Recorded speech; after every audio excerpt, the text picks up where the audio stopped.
Hello, everyone. We are here starting our day 10.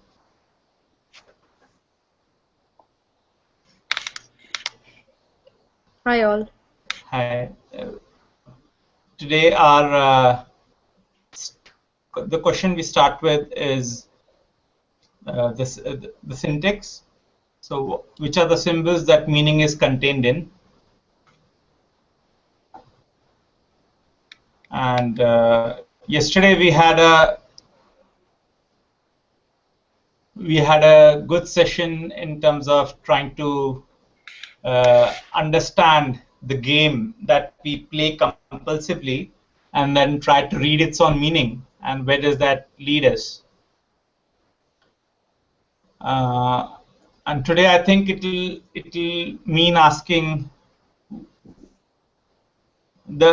that meaning which is a habit to chase and which is in a way inherently geared to fail. Which symbols is those meaning contained in? So for us, when we're chasing it, what do we actually chase in its symbolic form?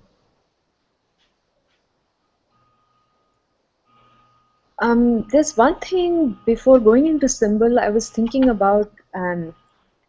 Were we looking at game as a sort of like a negative connotation to the game? Was that the feeling we had yesterday? Like, is the game something that we don't want to play, but we are forced to play? So the game can definitely mean that, but for me, not necessarily, in the sense that the game is also something that gives you pleasure. And I mean, a compulsion is something that holds you by Right. rewarding you with pleasure. Okay.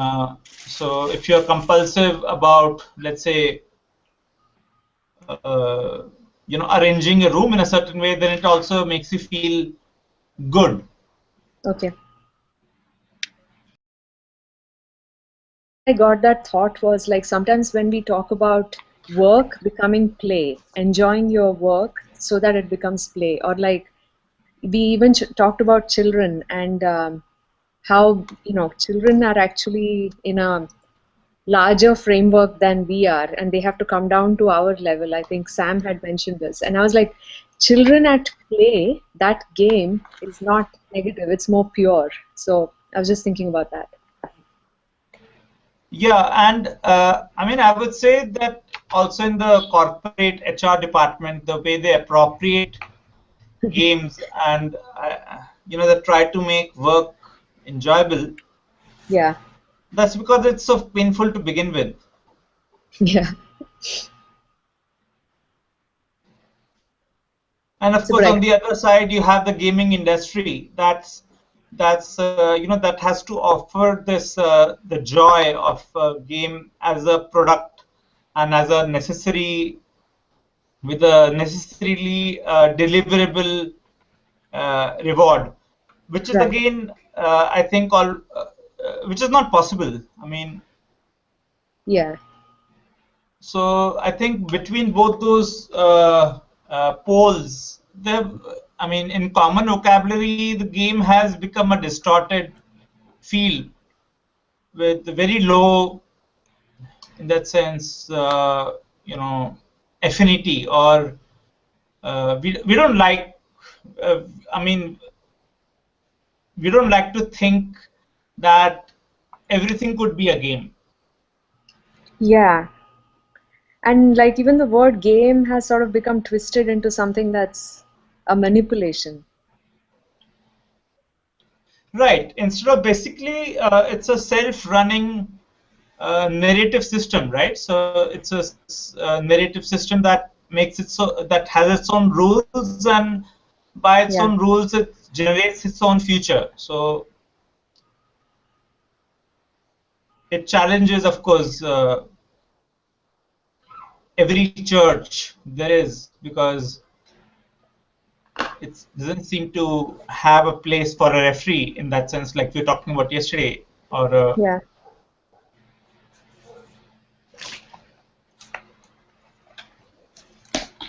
But then now I'm trying to think how symbolism, the word symbol and symbolism can be brought, which is today's question yeah, with this thread. yeah, because I mean symbols have come in, are coming in today because once you represent something symbolically, it can become something that it's not. Right. Right? So it becomes one level extra difficult in the sense that the meaning can be there and the meaning cannot be there also. Right. Right. And everyone has their own, they could give their own interpretation of it. Everyone has their own interpretation. Right. So I mean, Uttam, were you asking how? Yeah, I was asking how. How can it not have meaning? Like in language, right? So words don't always mean the same thing. So if Okay. somebody is using the word love for someone and someone Yeah. else is using the same word, it doesn't necessarily need to represent any emotion. Okay. But the thing is, the Symbols individual can be empty. symbols themselves might whatever like mean the same thing, right? Especially in one frame. If you take a language, English, so the symbols, the alphabets might mean the same thing throughout because we have framed a rule that they should mean the same thing. You know what I mean? Like different languages might have similar symbols, but No, what I'm saying is that symbols can be empty, right? what's a symbol? So symbol is symbol is a container which is supposed to contain a standard intensity of emotion, right? So it can be taken for granted as, and in that taking for granted, it can sometimes also cheat you by being empty actually. Why would you take a symbol for granted? I mean, like going back to the example, if you use, for example, if you are writing poetry, the way to write poetry in a way that you can least communicate it, so that it's basically it means nothing to no one, is to use a lot of adjectives, right? So adjectives have in common language become blunted and have lost the symbolism because of being overused and because of often not representing anything at all. But you're saying that implies that at one point they had a fixed meaning, or that they weren't empty at some point and they have become empty now. Right. I mean, that's something that I'm going on to say, because you can still sometimes encounter the same symbol with emotion. Like, so, I mean, in the sense, you can still we have not dismissed the word love from our vocabulary, because some of us still love some people sometimes. Yeah. So it's a function of various factors such as culture or overuse, or it's like almost like an evolutionary thing. For a symbol to have a meaning at a given time and then it changes over time. It depends on who's saying it, who's using it, how it's being used. So is it that a symbol has like a sort of accepted meaning, but to each individual it has a nuance, like there are nuanced differences to each individual? Is that what we're saying? Or are we saying it can be completely different for completely, like from person to person or from situation to situation? Like when you say the word love, I mean, I feel that everybody has like a standard accepted understanding of love, and then how I choose to comprehend that emotion may be different, but there's still an underlying acceptance of what that might mean at some level, right? Like we know love is different from hate. Like I would never take the emotion of hate and ascribe that to love. Do you understand what I'm saying? Right, but the fact is that in the everyday experience of love, hate is a part of it. Sure, but there's still some underlying acceptance of what that word or that symbol might mean. Like there is a commonality that we're all operating on. Yeah, It's so just that is the taking for granted, right? I mean, right, in the of sense, course. so when meanings get frozen in dictionaries, Mm-hmm. then those words cannot possibly mean anything anymore, right? So that defines the constant need for writers to either use words in a new way or make up Mm-hmm. new words, because Yeah. otherwise there's just no facility left in trying to communicate something. Mm-hmm. But that And in that sense, commonality, sorry, that yeah, please. commonality, we are all saying that there is a commonality, but the way we experience that commonality may be different from person to Sure, person. sure.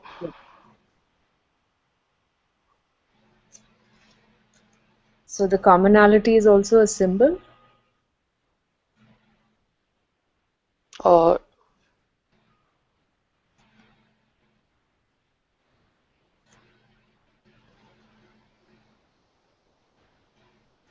So it's like saying blue, right? I mean, there's this thing about how certain cultures actually call green to be blue.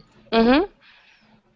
Right. So, but then but still there is that commonality of blue. So just to frame the this question about the commonality, Mm-hmm. if I go back to the example to the model of the problem that we had yesterday. So let's say, so we are playing this game that we do not know why we are playing. So we are playing it compulsively, and we Okay. become aware of this, that we are playing this game, and Mhm. then we try to find why, right? Or why, or so we try to access the meaning of that. What does it mean to be playing a game without knowing why you're playing it?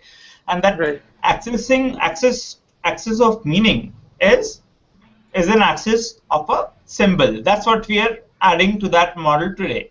And Mm-hmm. how does that change the situation?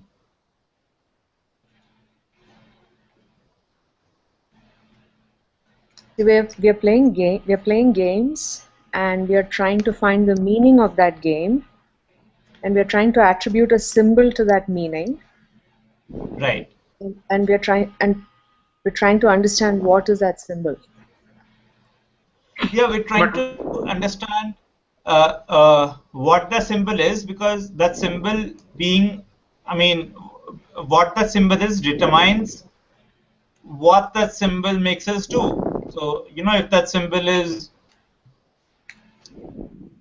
a religious symbol, for example, Right. so if the Right. symbol is of religion, Yeah. then we respond to it in a certain way. If Yeah. the symbol is of something else, Yeah. It's evoking certain behaviors, and it's like a rule set. It's like a representation of a rule set.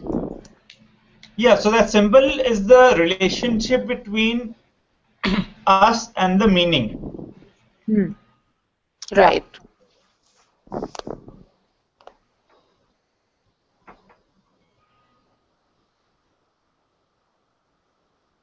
And now the question So is, being the yeah sorry, go ahead. yeah no, please go ahead. Yeah.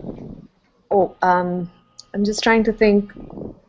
We are talking about who comes up with the symbols, or what yeah, are that those was my symbols? question. Yeah, how are the symbols born? Yeah. Like, are they born when you try to form a narrative, or when you try to communicate, or when you try to decipher something? Who assigns like what a symbol is, like, or who identifies what a symbol? So if we go to Margaretza, who's joining us today, uh, what would you say? Why do symbols take form? Is it the question for me?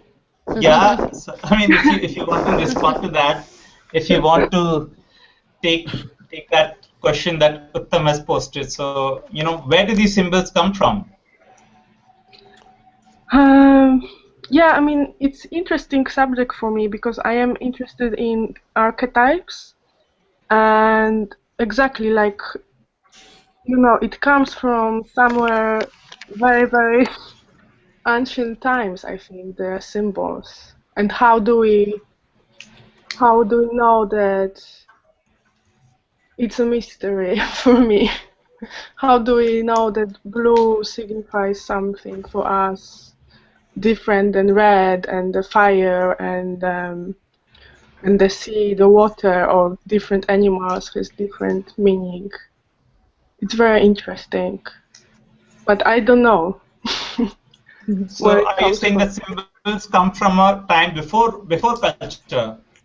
Yes, I think that is something very ancient.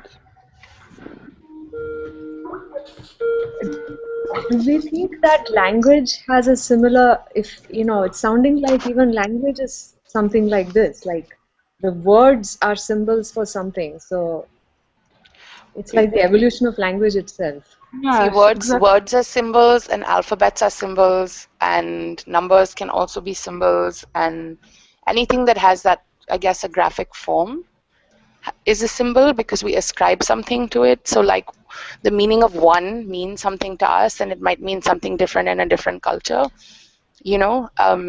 but yes, I don't know where that origin comes from. I think But is it only sorry? Is it only graphical? Could it be a sound? Not at all. It could be sound. It could be also like taste could be a symbol. I mean, I assume anything that's related to the senses. It's like anything that we experience can have a meaning, It's just that usually optically and sonically, those are the things that I feel like that's what we think of in terms of symbols. But largely, I think we think, we operate on those terms, but they're not limited to that. But concepts are beyond the senses, right? So concepts are, I think, one level more primary. It's before experience. Concepts are before experience. But if you can't, okay, could you elaborate a little bit on that? And concepts are symbols.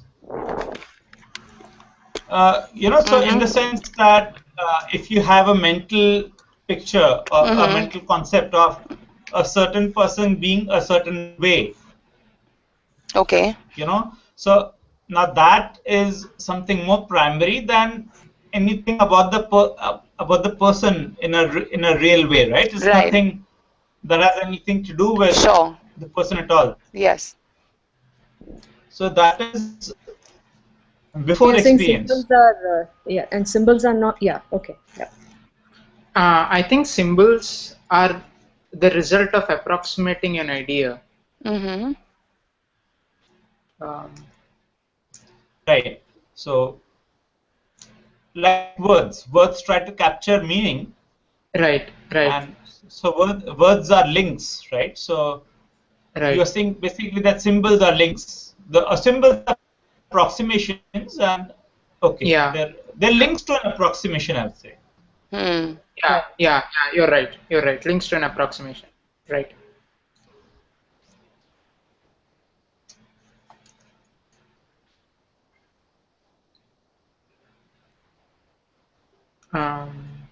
But how does that thicken a plot?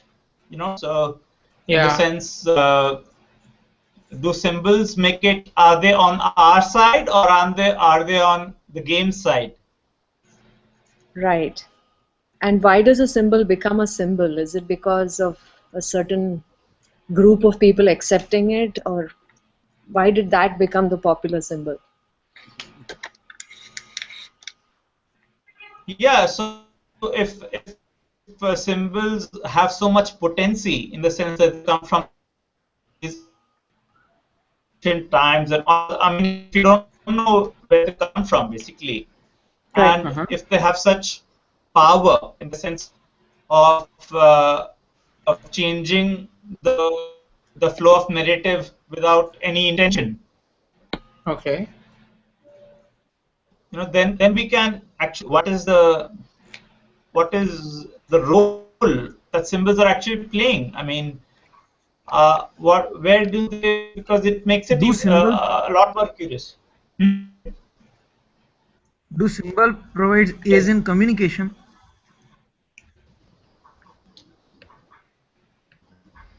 So, Do Do so symbols symbols. provide communication, you're asking? No, do symbol provide an ease in communication? Do they make communication easy? Okay. Or maybe symbols can show something beyond the words. As we are saying that words are symbols, and during communication we use words.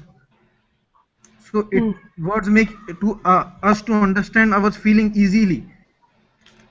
I don't think so. You think it is easy because you learn how to interpret a symbol in a specific way, and you keep encountering the same thing again and again, and that's why it makes it easy. But if you, Yeah, that's why whatever, the symbol came in existence. I don't think so. But can we actually say that words are symbols? Yeah. Are they symbols? Or are they just part of something that builds the language? I don't know. A word I don't know specifically. if I don't know if I could agree that words are symbols. Words can be symbol. As you take a word, it specifies a certain thing. As ball, as a word, you ball is a symbol for a word. Ball is a symbol for a.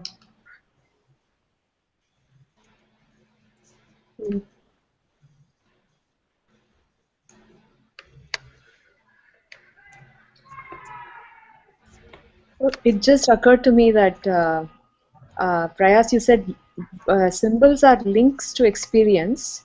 Symbols are also links for communication, to link people.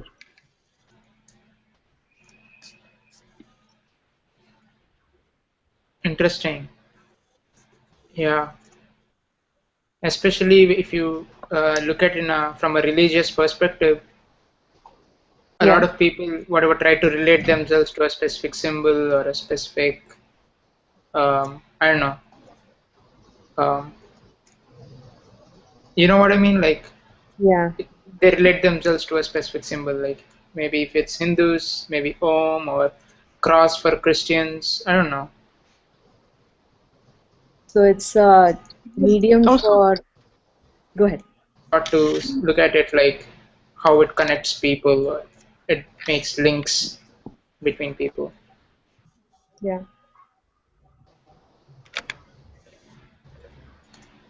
Like you associate the sound of crying to someone in pain, maybe that's one um, this thing, right? You associate the sound of pain too? Yeah, Sound of crying to. Sound yeah. of I crying to mean, pain. yeah, sound of crying to pain, and yeah.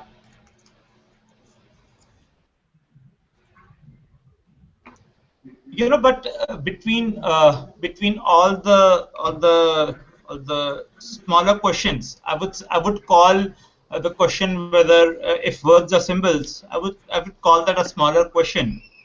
Uh-huh. And yeah. in regard to us actually trying to figure out what's the role that symbols are playing. It's like a detail. Okay. Yeah, I don't know. That's a feeling, because if to figure out if anything is something or not, it's a technical question, right? So in the sense that we'll get into trying to define it, and Right. Yeah, I don't know. I think we can leave it ambiguous, and try to more imagine the model and that symbol in that model, and try to figure how does the flux change? How is it affecting the flux? The symbol. So what is the role of the symbol? That's what you had said. Right. I think that's interesting for me. We can all define our own interests, but that is one thing of interest to me, to help us take forward.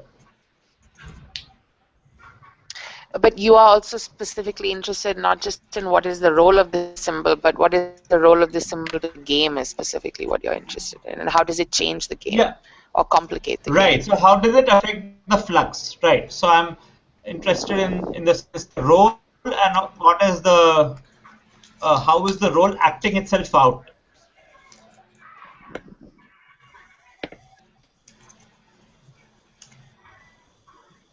You said flux, and that's feeling to me like the symbol is what tries to bring in a certain amount of order to the chaos of the flux.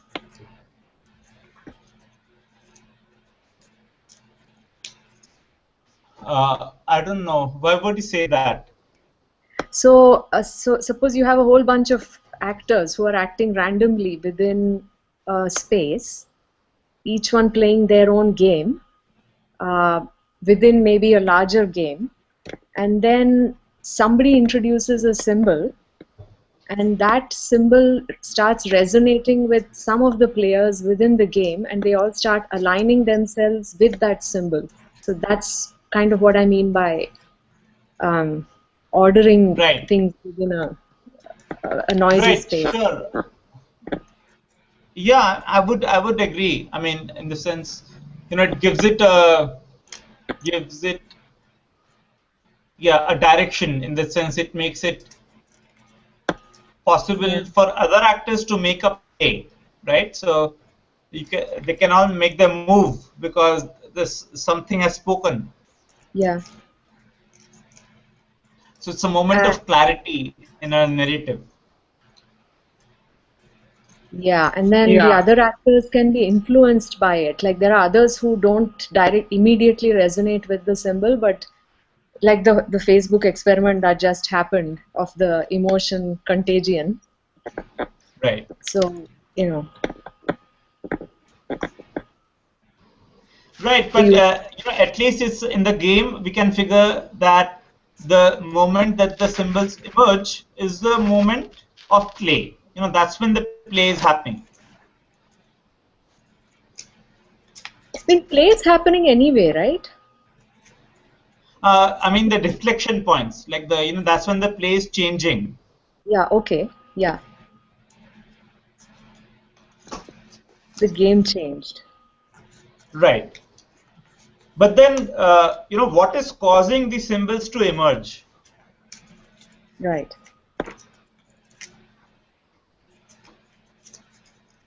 Is it a need for the players to find a narrative? Right, so that is the compulsion, right? So that's the compulsion which is making them play. Right. But then they are playing and some of them feel like, why am I playing? Why am I here? What am I doing? Yeah, so that's the awareness of playing a game that you don't even know why you're playing. Correct. And in that effort, there may be a few who are like, there has to be a meaning to this. So maybe this is the meaning to this, and that this is a symbol. When you say this, you mean? The meaning. So there are people who have become aware of the question that, what am I doing? Why am I here? Right. And to answer that question, to come up with a narrative, they hold on to something which becomes a symbol. Right. So you are saying that the symbol is an attempt to answer. Okay, yeah. I could look at it that way. I mean, is that what you were trying to express? I think so. I think so. I mean, it's like okay. I think it's very difficult for people to deal with randomness and to have no meaning, to have no purpose. I think that's a difficult thing to live with. Do we use symbol to express? Yeah. And what Siddharth you are saying, that basically I think adds on to what we were saying, in the sense that if symbols are approximations of an answer, then that is the expression, right? So the symbols are approximations of an expression of an answer. Right. And can words be expressions? Can words be expressions? Right. So, I mean, I think symbols can be contained in words. Words might not be symbols, but words can contain symbols within them. Yeah, that can be a true point.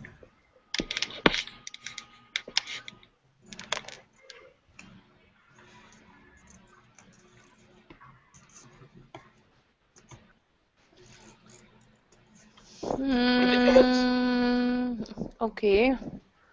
Right. So, if words are attempts to answer, Okay. what does it make them? Can we go back to symbols instead of words? Can we call words as symbols and try to whatever? Because I'm getting a little confused when you say words, because symbols have a much broader meaning, right? We said Yeah. So, I think, I mean, I'm still holding on to symbols, but I'm just saying that, words can possibly contain symbols. So, when you, for example, through a series of references in a poem, you create a mental picture in the person's mind who's reading the poem. Right. Yeah. That is a symbol. Yeah, because Yeah, you can't. but I can also say the word love, just one word, and create a mental picture without doing anything else. But that would not be a symbol. That would be like what we were talking about earlier. It's not a specific symbol in the sense that if the word love pretends to be a symbol, then it doesn't work. And symbols have a habit of working. So, in that sense, we could say that love is not a symbol only because it doesn't work all the time, and symbols do work. So then you're saying not to use the word. Let's not use words. Let's talk about symbols. But you had mentioned right at the beginning that a symbol is a shell, right? So the shell can have any form. So I think we should distinguish, because if we talk about the shell, then let's talk about the shell, because right. See, the thing is, the shell can be anything. It could be it could be. It could have a form. It could also not have a form, as we sort of discussed earlier. Right. So then perhaps we should move away from conversations about words, and as Paras had said earlier, and just talk about symbols and shells instead. Maybe shell is a better word to use. Yeah.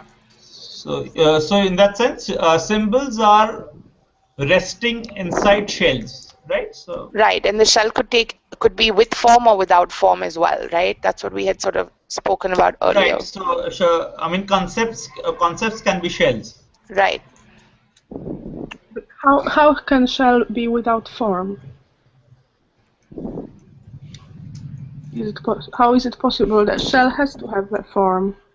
Well, so I was thinking that earlier when we talk about concept, like I guess it's a little abstract. Can we speak about that a little bit, Paras? Like, what do we mean when we say a concept could be a symbol? So a mental picture. So a symbol that is not expressed yet, maybe, but a symbol that maybe also doesn't need expression. A mental picture, something that you are holding on to in abstraction, letting it be abstract. But do you not, when you say mental picture, do you not create a form in your mind when you say that word?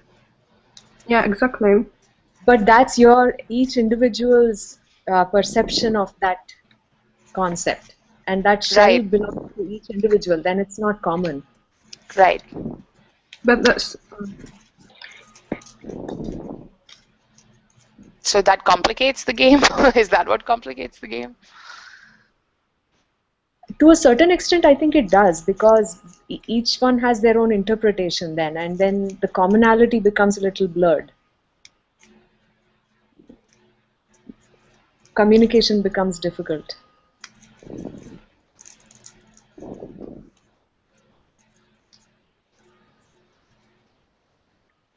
But if there was a way to hold on to the symbol somehow, to communicate the symbol itself,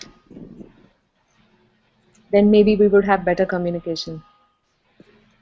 Right. So in the sense, if language was true and if language worked, right? Yeah. In the Yeah. sense, yeah, if we had not managed to exhaust language, Yeah.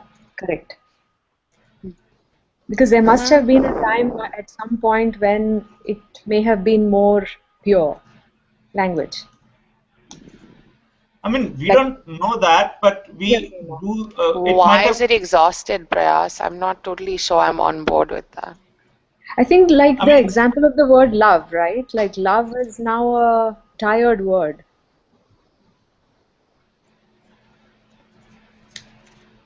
so exhausted in the sense of having been punctured. So now we are not, never sure if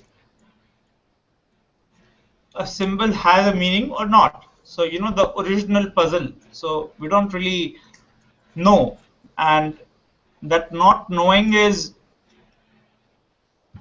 an exhaustion that so we can't really be sincere about language anymore.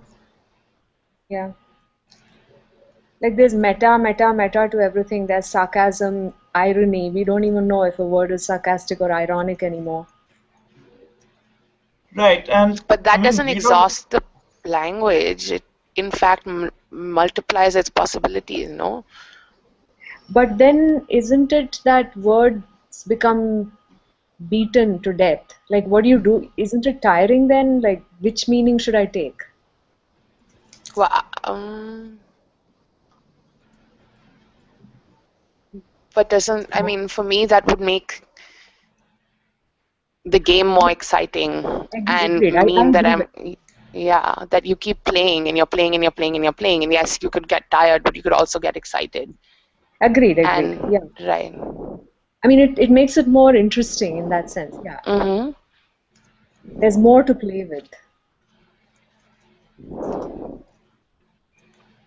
Okay. But then are we communicating,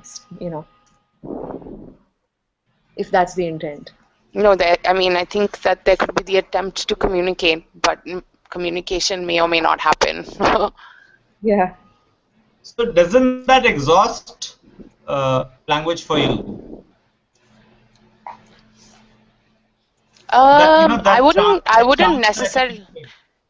I wouldn't necessarily say it exhausts all language. It may exhaust it in a particular situation, but But situational exhaustion is, I mean, what I'm saying is either something is absolute for you, it's always there, or if it's sometimes not there, it's not there basically. but what is absolute for you?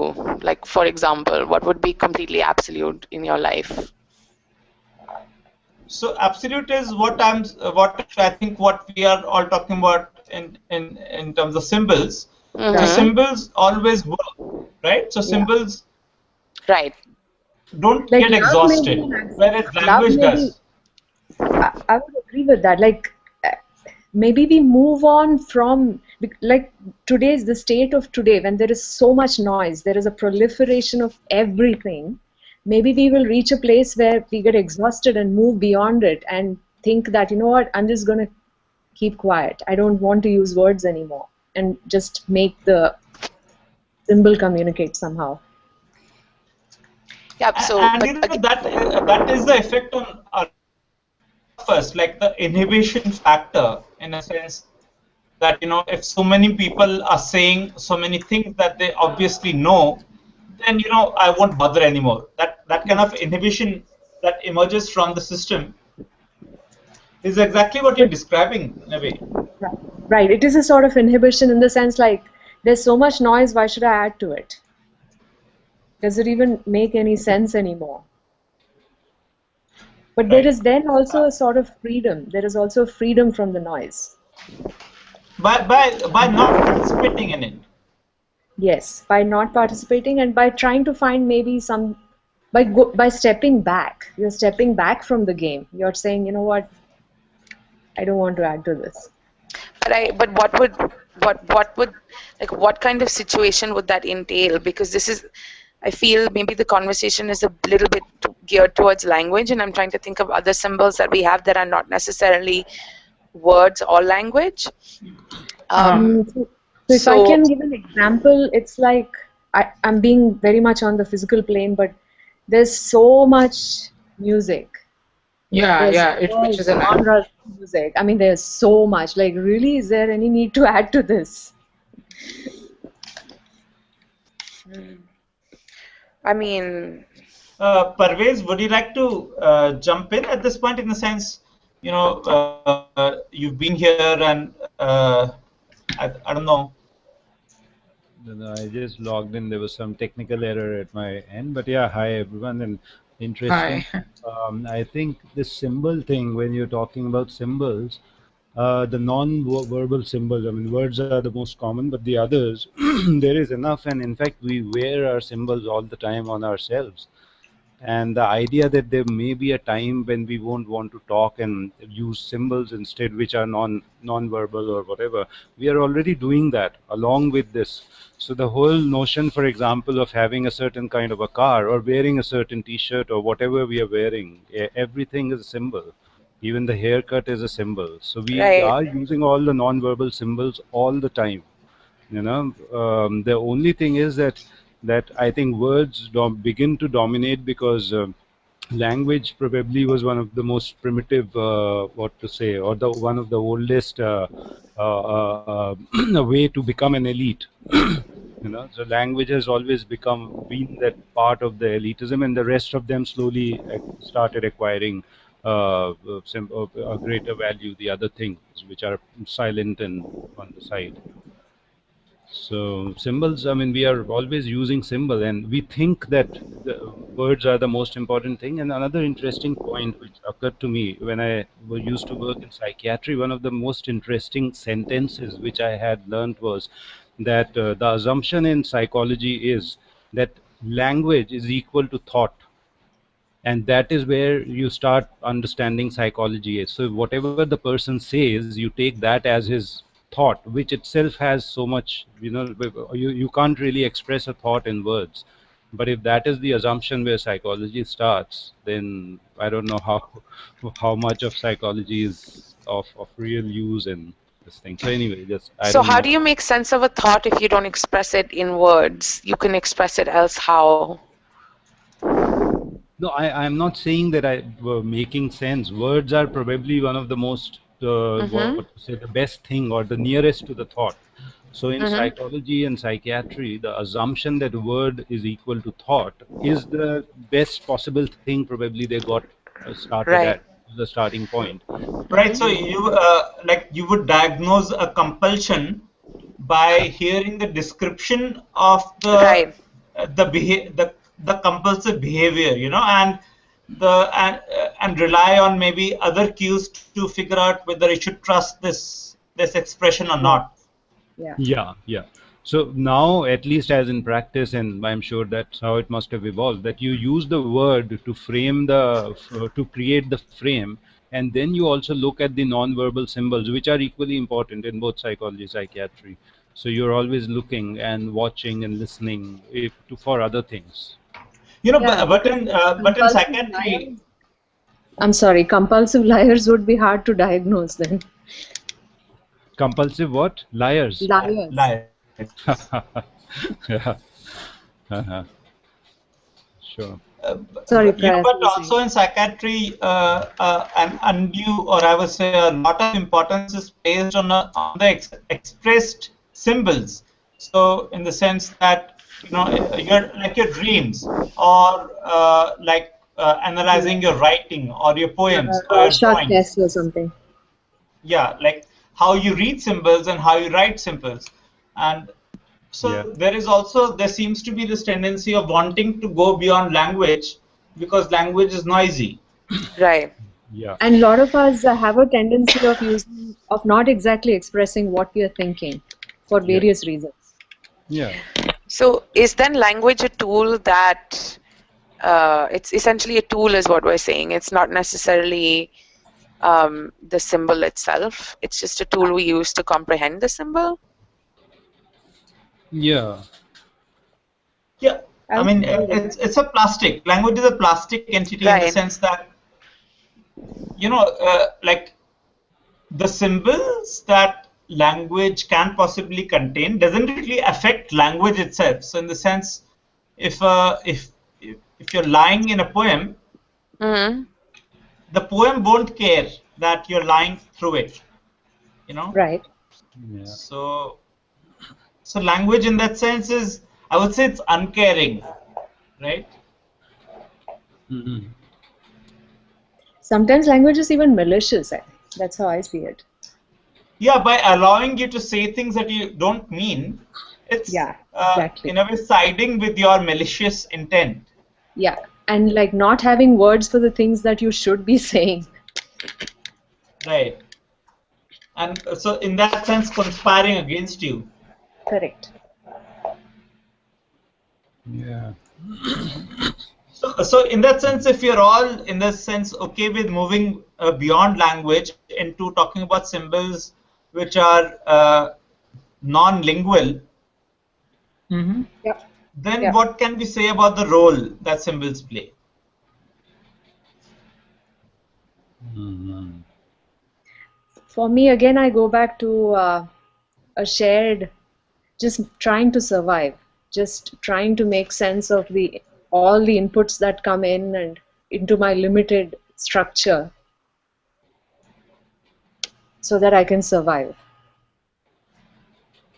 So But you I don't mean, need symbols to survive. So you do in the sense of concepts, right? I have a concept of hot. When the sun comes out, it's going to be hot. I may not have a word for it, but it's not good for me to be out in the heat. Something like that. See, I think again, coming to the origin of symbols, it's probably the necessity for sharing which led to symbolicism. And the necessity for sharing again arises from the necessity to be together to survive against Yeah. the odds that man faced. Mm-hmm. So, therefore, symbols basically, otherwise, they have no meaning. The meaning was created and symbols were created so that people can start connecting more effectively, so to say, and perhaps against things that they were finding difficult to handle or difficult to take. So, the So role, they're yeah, sorry. no, go ahead. And so they're like organizing forces within a chaotic space. You know what? I think symbols play a role in procreation.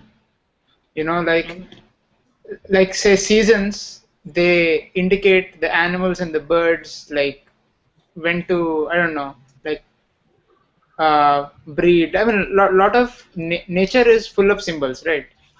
It whatever, like it communicates in many different ways. And if you look at like birds or animals, they like they're predominant. I don't know, like they live, they eat, and then they procreate. Other than that, I don't think they have any agenda as such. Uttam, Unlike humans. yeah, Uttam, two things. One is I think nature has signs, not symbols. And second, about the birds and all, when you say that they do not have an agenda, that is what we think.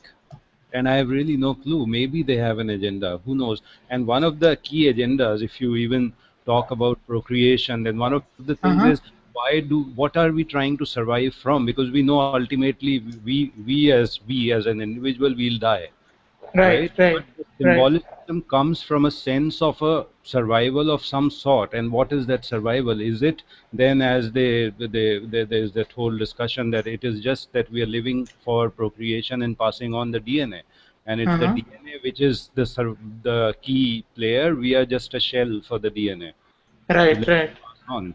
So we come to a completely different idea, and then is it the DNA which is deciding us, giving us all these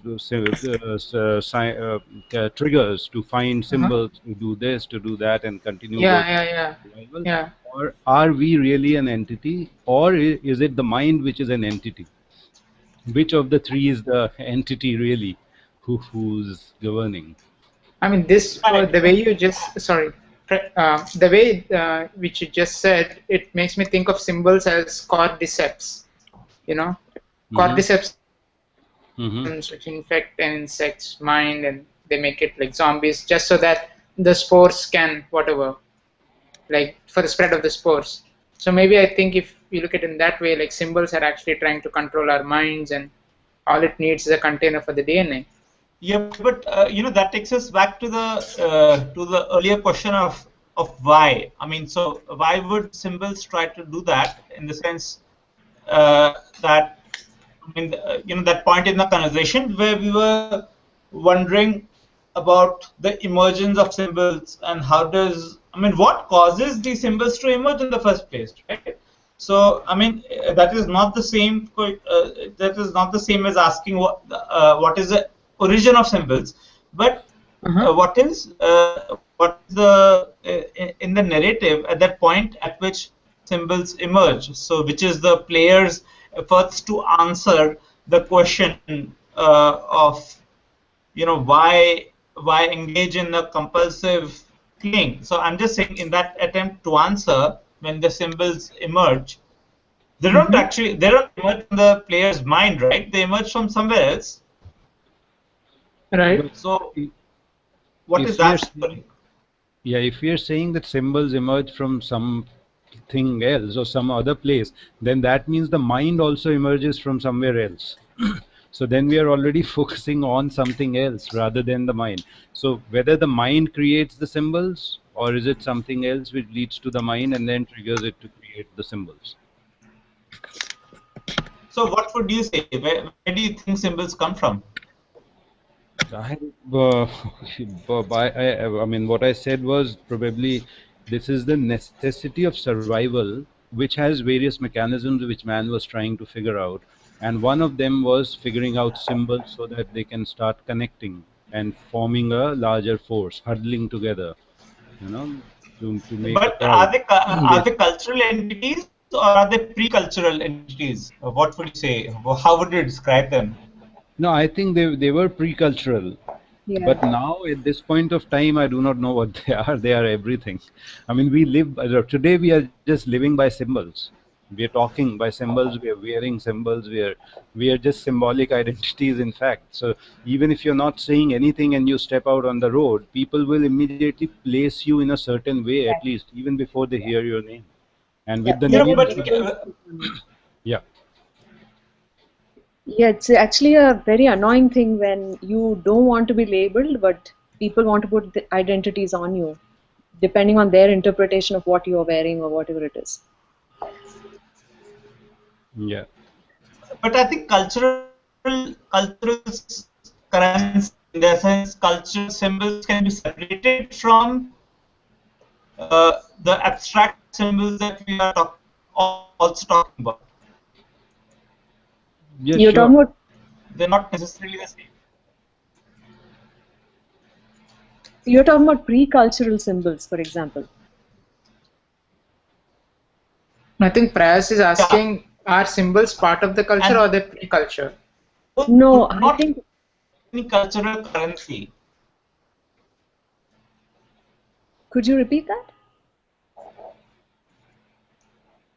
Uttam, I think we already agreed that could you if they are repeat that? pre-cultural. Yeah. So I mean, I'm saying if we are agreeing that one of the ways of looking at symbols is pre-cultural entities, then of course the pre-cultural symbols don't have a cultural currency. They don't have a currency, right? So in the sense, they don't have a right. And so how do we I mean, look if you at look that? at them through the lens of culture, no, if you look at them, if you look at pre-cultural symbols through the lens of culture, then they will have a currency.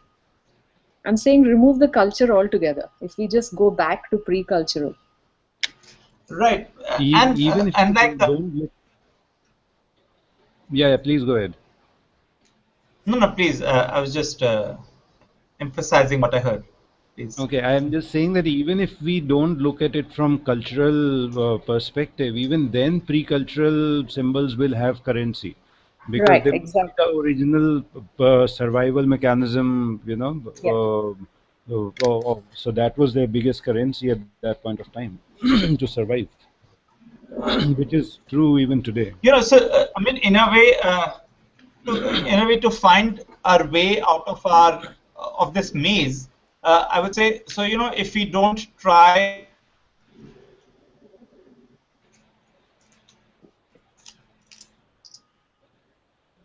Hello, are you there, We Prayas? lost. Prayas, your signal is bad, I guess. It's breaking. Yeah. Yeah. Yes, I will go ahead. Whoever wants to say something. I just wanted to. I just felt like like we thought about not using language. Maybe we should not use the word culture also, and go before all of that. Yeah, sure. Okay. Yeah. Yeah. So where do pre-cultural symbols come from? Where do they come from? As in they came. See, everything in life. If we were what we were talking yesterday, it's a Yeah. necessity. So everything starts with a necessity, and then we build it up and take it to wherever we could. Correct. So yeah. And the necessity could be an evolutionary necessity, is where in my thinking, unfortunately, everything boils down to survival, and I'm Yes. unable to move forward from that. Right. Symbol, Sorry. Which is Sorry. survival. Coexist. do symbol came because of coexistence? Coexistence of. Means human or when Oh, okay. Due to And coexistence of coexistence. species, is that what you're saying? when we started to live together, when we started to form societies and all. Yeah. I couldn't get your point. I mean, I don't know if others got it. Can you please say the whole point again? I thought that I was thinking that do symbol came cause of with the humans started to live collectively. Yeah, we were just talking about that. That symbols probably started coming because of the need of people to come together and to live as a collective, and the need to be a collective was probably the need for survival and fighting against the bigger things which man alone could not fight or survive from. Yeah. And Yeah. then Satya was bringing in the other point that she couldn't go beyond survival as the basic need. So I think that's where we were yesterday also, that the one of the key needs, the moment we figure out that we are born and now we are alive, then it becomes that now you have to stay alive. And that is where Prayas kept bringing the notion of compulsion of the game, that you are thrown in a game and now you have to play it and you have to survive. And we do not know why we are surviving, but we have an instinct to survive perhaps. And the answer why we don't survive might be the best answer would come from those who had committed suicide, because I thought that that is one way of getting out of the game. That hey, I don't want to play this game. This is not my game, and you get out. And again, the other question was, we are thinking they get out by committing suicide, by dying, but do they really get out? I mean, Yeah. we don't know We don't where. know. So I want to address what Siddharth said, though. I want to say that I don't know if symbols only came up because of the need for coming together into groups. I think there may be symbols even before that at an individual organism level, yeah, which may have arisen from, DNA, like you said, Parvez, or like you, or something else, some other compulsion of life to perpetuate itself, to keep right, itself, for life to survive. yeah, yeah, sure. But I got disconnected and then I was cut off in mid sentence. I'm sorry for that. But what I was trying to say was that the pre-cultural symbols, if we try to material that each of us personally deals with in different ways, right? So it's not necessary that we go by the textual understanding of how and what these pre-cultural symbols are, and how they're important to us. because I think there is a kind of inhibition that has set in reference to what Satya was saying earlier, and that's inhibition has set in terms of being able to respond to these pre-cultural symbols, because they seem to be in that sense larger than life and larger than time, because they are these mysterious entities that as a human we can know them in our lifetime and talk about them, but that dissuades us from from talking about them at all. And Right. I would say, yeah, it would help if we can just go past what we hold the pre-cultural symbols to be textually, and we can play with those with them in a certain way. Mm-hmm.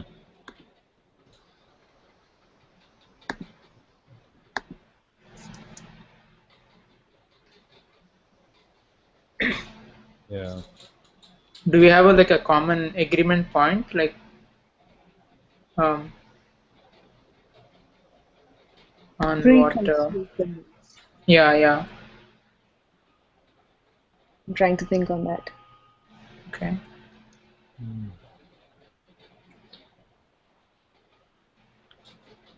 What could be a pre-cultural symbol?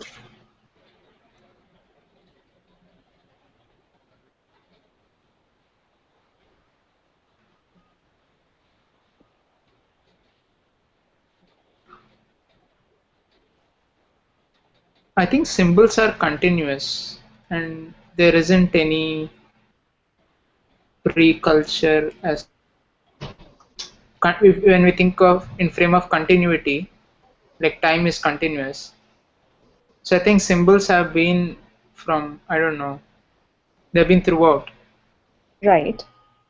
Mm. But there is a proliferation of symbols over time. Yes or no? Yes, of course. Yeah. And There the must- specific symbols, there are innumerable symbols, and there has been a proliferation, like you're saying. But of the specific symbols that we are interested in, are the symbols that emerge, in the at the moment of play in the game, when you are on awareness of your compulsion is attempted to be answered. You're attempting an answer to that awareness. Okay. So I think those are some specific set of symbols which are not so we can, I think, also choose to focus on just those symbols which which help the narrative move forward, because like we said, so those are the moments when the players make their move, right? So Right. which are those symbols that we try to contain the answer in, because those answers and that containment of that answer in the symbols is what affects the flow of the game. Mhm. So if the game is, in that sense, our frame from our earlier conversation, then those symbols are affecting the flux of the frame, and in that sense constructing the perspective. I'm having such a tough time moving past survival, really. Like anything that's coming, it's like, okay, I have to do that because I have to survive. Uh-huh. Right, so you are saying that the player offers the answer to the question to survive. You're saying for the player to Yes. survive in the game is the most important thing. So, or surviving for longest, or as long as possible, something like that. So yeah, I mean survival. So, it seems to me that we can focus just on the symbols of survival, Okay. right? So, in that Okay. sense, the symbols that we offer as answers and Mhm. the answers that work. So in the sense that the answers that actually help us survive are in some sense significant in in terms of trying to understand them, and that's where we are. Yeah. Right. Yeah, I think just rephrasing your thing, so symbols basically become these small chips in a puzzle, which we are thinking that there is a puzzle and we are figuring out it out more and more, and therefore we keep creating symbols and then modifying it and then taking them further. And we think that they are the answers. Right, that's our assumption that they are the answers. But then that is where again I come back to the point I raised yesterday about the theory of absurdism. That is there really a meaning to all this, to life, to whatever? Or are Yeah. we assuming and therefore assuming that symbols are the answers or the symbols will lead us to an answer? And then it comes to the game also. That is this really a game or is this, something else altogether? But because we have defined a game and we understand a game, we are using that and we can't go beyond that to understand it. But assumptions are all we have, in the sense that if you just look at this environment that we're in, Right. Mhm. the chance that the assumption that we're making is true is, even if it's true, so what, right? So in the sense, an assumption uh, won't it won't it will still remain an assumption even if it's true. It's a Yeah. true assumption. Right. Okay. Yeah, but then I would like to throw this question that what if this is not a game? And because game immediately gives us a framework, a strong framework that there are rules, there is something, there is a goal, there's something happening there which will be or which is decipherable. What if this is really something undecipherable and this is not a game? This is just a existence, which is just existence. Let's say, for Right. example, just use the word existence, and it exists, and with time, it comes and goes and comes and goes, or maybe it just comes once and goes. Yeah. So you are saying that the game is another symbol that we're attempting to offer as an answer. Oh, of course, Right. of Yeah. course. Yeah, For me, yeah. true Because That's meaning. remarkable. you see, game comes. It's again that very interesting thing. The way we whatever knowledge we have gained or whatever things we can see or understand, we try to place whatever is beyond our realm within that perspective to keep looking at it. And the classic example is the concept of God. That everybody defines God, but all the definitions, if you look at any religion, and sometimes I play this joke with children, and I ask them, okay, what are the different names for gods and what are the meanings?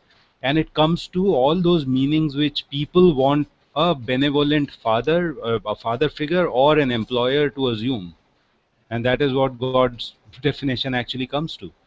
Somebody who's benevolent, who's all powerful, who will take care of us, who will give us food, but that is from our perspective of understanding a powerful person, right? Right, but Right. there was this beautiful. It was a funny moment in a comedy show that I was watching recently. That Yeah. if religion didn't exist, would you still make it up? Would you still what? Just would you still construct it? So in the Oh, I sense, think so. Yeah, I totally think so. I think religion is about control. Again, it's about coherence, it is about order, and order for perpetuity. It's like, I really feel like this meaning thing, I agree with Parvez. It's like, I don't think there's Yeah. any meaning. And I think everything, like the universe is indifferent, right? Somebody had said that, I forgot who. And yeah, it doesn't matter really. yeah, But we, as limited beings who have to go from day to day, we have a need to make sense of it. And so we have to find some way to express it. so we are living in the indifferent universe compulsively.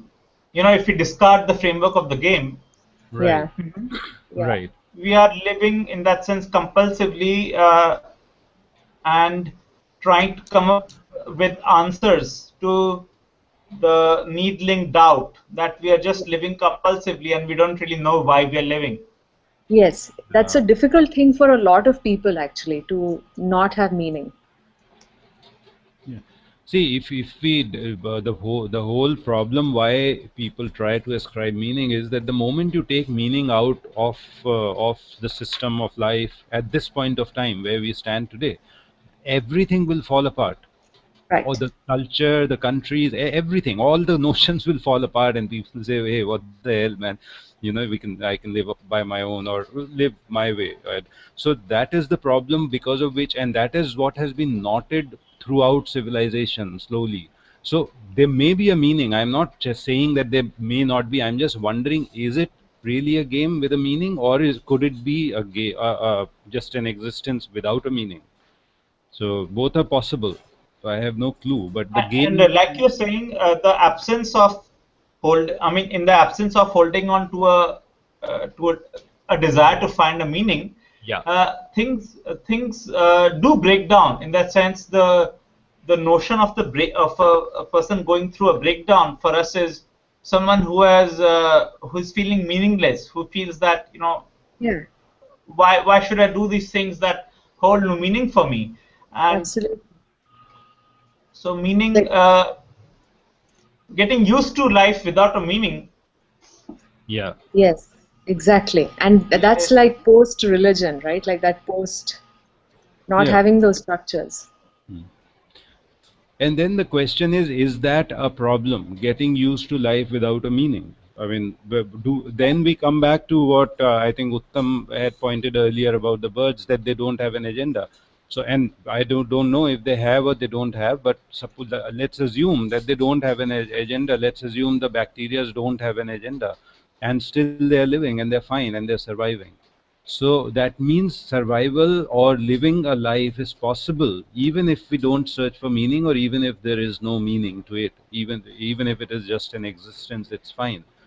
And I mean, Yeah.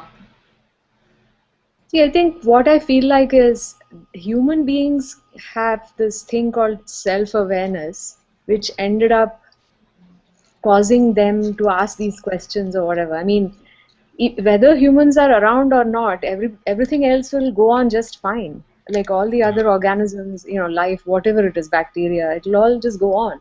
in fact, it might go on better. Not. Exactly, exactly. I really think we are totally fucking up the place. So humans are noise. So we are noise. I Yes. feel like that sometimes. I think we have become the biggest noise because we have become the mob. No, so mob in the sense of this whole, again, then I'll take it to another level, that there is this concept of minority and majority which we accept very easily across the world, across cultures, and that, I was just thinking the other day, actually gets justified by the concept of democracy, which runs on the concept of majority and minority, right? Right. And because of that, in the world scenario, if we put all the organisms together, even though together human race might be a minority when it comes, if you put together all the other life forms, but Uh-huh. perhaps alone, and the way we have mastered it, we have become that ruling majority in a strange way, even if we are a Correct, minority.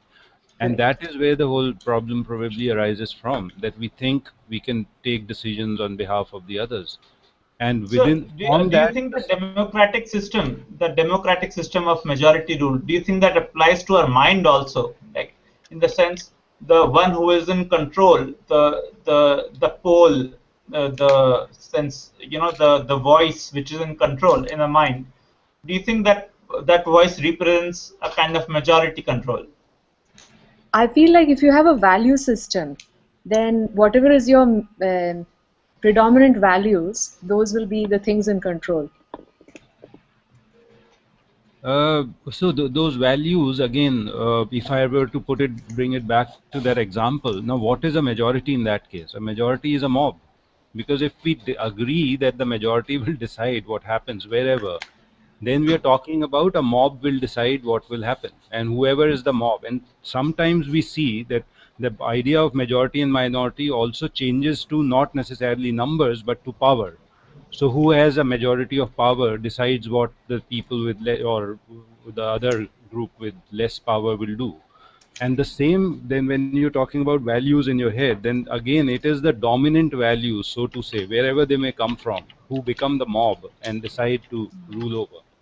But then there's a contradiction here, right? I mean, if you say a dominant value Yeah. or one, is the mob really democratic? Or is it that some people are stacked against the others and they are the ones ruling? So it's actually an oligarchy. It's not a democracy. No, how, sorry, I didn't get your point. How does it become an oligarchy? I mean, if we have a dominant value that's taking over in the mind and commanding the other values, that is not democracy. Right, that is where I am taking the example of a majority to the concept of power, that we Okay. also know in the same democracy, a group with more power, not necessarily with more number, will still dictate. So the majority is one is in terms of numbers, the other is also in terms of power, who holds how much power. No, Right. but Parvez, from looking at this construction of power in the world outside, which Yeah. you can understand, but if you try to apply that to the construction of power inside us, in the sense that who can take the mic, which voice can take the mic in its hand, Yeah. and which voice becomes my voice, and Right. at the cost of all the other voices that are trying to speak inside my head. Right. Uh, is that also a kind of mob mechanism, would you say? Or, I mean, so I'm saying, what is the power play within a head that allows that kind of this individual voice to emerge at the cost of other voices? That is precisely your last sentence clinches it. So I am going to put it the other way around, that within the mob there are sometimes you find that one stands up against the mob, even at the cost of dying or fighting against or somehow managing to turn off the mob, whatever. So when you're talking about the voice inside your head and the dominant one, and if it is one which is dominating, then if you know where it is, I mean, so that becomes I. That is the voice, that is the person against the rest of them, whatever it is. But then the interesting thing would be to figure out where is that voice originating from. Is it your real I, or is it originating from all the other values around, the mob values or the so-called Right, majority? and I'm saying more than from where it is coming from. How is it coming? In the sense, what is the power play that is helping Allowing. you to identify yourself? Yeah. And, I mean, I think So we I should. want to tie that, Yeah. I want to see how that can tie with democracy. I mean, democracy is like everyone having a voice. And we are saying now that one person or in the head, there are all these values that have voices, but one value has a voice more than the others and goes against the others. Mm-hmm. Right. So, So I uh, feel like democracy doesn't exist actually, inside the head. even outside. Right, right. I mean, the cynical reading of society will always say that democracy is only a set of symbols that exist to placate everyone into thinking that it exists. Well, actually, you But we know, may be moving towards democracy in the sense like nowadays more people do have a voice. I mean, I won't be completely cynical because we are evolving in such a way that more people do have a voice. No, but then but what is there? yeah, I mean, having a voice. So, in the sense, being able to express your opinion about some benign reality of your environment, is that equivalent to having a voice? I agree. I agree. But then my question to that is, where is that voice coming from? Is that voice really your voice which you are voicing? Is that, how does that voice form in the first place? So, the That's obscurity, looking at, the presence of the obscure in society, and at all given times, we've always had obscurity amidst us. Uh, the obscurity is, the obscure voice is always standing up for something that we find very easy to dismiss. So, for example, you can just, as someone who challenges the entire structure that we live in, yeah. why would anyone ever listen to someone who's challenging the whole system, right? So yeah, I mean, unless that voice has its moment in the sun because of various factors. right. Yeah. So Galileo had his moment in the sun, and for a pretty long time. You know, I mean, just as an example, and that is the Right. whole problem. That by again coming back to how does that even that one voice forms, which we think when you're saying that most people have voice. What are the formative influences on that voice? To can it really be called one's own voice? Or is it coming from all that we start teaching a child right from the age of 1 month or even the first day? This is the nose, this is the head, and Right. this is and this So, is proper. I mean, then you can imagine all of this democracy and this whole world to be existing in somebody's head, right? So, if we were all actually living inside somebody's head, it would be the same thing that that person would be thinking of, right? In the sense that how do we emerge inside this guy's head into representing this voice or Right. remaining part of the noise. And I mean, this question seems interesting for me and specific enough in the sense for us to conclude today if we Yeah. stop here and uh, attempt to look at this tomorrow in the sense that what is the power play inside a head, and is that similar to this democratic, or is it more violent, or is it organic power play which is not even something we're familiar with? What is it? I wouldn't know. And we can look at that tomorrow, because we are looking at the buffer tomorrow, and the buffer is whatever is filled into the container of the moment. So which I have approximated in a sentence which is not very good actually, in the sense of calling the buffer what is the duration of the moment, but that is something we already looked at earlier, and I think we can extend that into how does this power play occur. And Yeah. thanks everyone for coming in tonight. Thanks. Right. Thank you Thank so you. much. Thank you. Bye. Thank Bye. you. Bye-bye. Bye.